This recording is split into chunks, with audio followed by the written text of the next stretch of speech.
கோதையும் ப்ரெக்னெண்ட்டாக இருக்கா. அதே சமயம் அமிர்தமும் ப்ரெக்னெண்ட்டாக இருக்கா. தாளம் தான் என்ன பண்ணுறா, 2 பேருக்குமே டெலிவரிக்கான விஷயங்களை பார்த்துக்கிறா. ஃபைனலி கோதைக்கு டெலிவரி பெயின் வருது. அப்போ தாளம் என்ன செய்கிறா, எந்த ஒரு பயப்படாதீங்க, கண்டிப்பாக குழந்தை நல்லபடியாக பிறக்கும் அப்படின்னு சொல்லவும் நம்மளுடைய கோதைக்கு குழந்தையும் பிறந்துருது. ஆனால் குழந்தை பிறந்ததுல இருந்து கோதை அழுதுகிட்டே இருக்கா. ஏன் அழுதுட்டுருக்கா, இந்த நேரத்தில் தன்னுடைய கணவன் போரில் போர் புரிஞ்சிட்டு இருக்கான், திரும்ப உயிரோடு வருவானா, நம்மளுடைய குழந்தைய பார்க்குறதுக்கு உயிரோட வருவானா, அதுக்காக அழுகுறாளா, இல்லைனா குழந்தைக்கு ஏதாவது பிரச்சனையா அதனால அழுகுறாளா? அது மட்டும் இல்லாமல் தாளம் என்ன சொல்கிறா, விதியை நம்ம ஏற்றுக்கிட்டு தான் ஆகணும் அரசியே.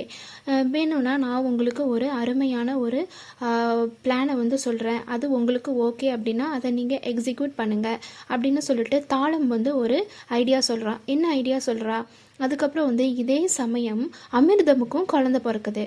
அப்போது இதுக்கப்புறம் என்ன நடந்தது அப்படிங்கிறத கீழே இருக்க லிங்கை கிளிக் பண்ணி ஃபுல் வீடியோ பார்த்து தெரிஞ்சுக்கோங்க.